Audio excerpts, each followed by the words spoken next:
Commissioner, Mr President, I rise again, I am afraid, to make the same old hoary speech that I have been making here for several years, and that is, it is my opinion that you do not really understand the concept of banking. All the banks are broke. Bank Santander, Deutsche Bank, Royal Bank of Scotland, they are all broke. And why are they broke? It isn't an act of God. It isn't some sort of tsunami. They are broke because we have a system called fractional reserve banking, which means that banks can lend money that they do not actually have. It is a criminal scandal, and it has been going on for too long. To add to that problem, you have moral hazard, a very significant moral hazard from the political sphere.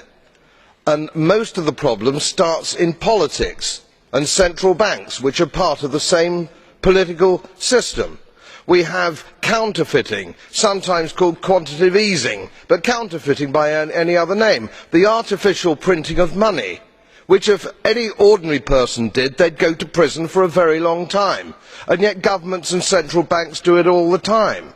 Central banks repress the amount of interest that rates are, so we do not have the real cost of money. And yet we blame the real retail banks for manipulating LIBOR.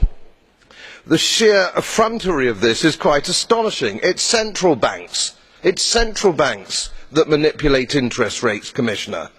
And plus, underneath all this, we talk loosely, in a rather cavalier fashion, do we not, about deposit guarantees.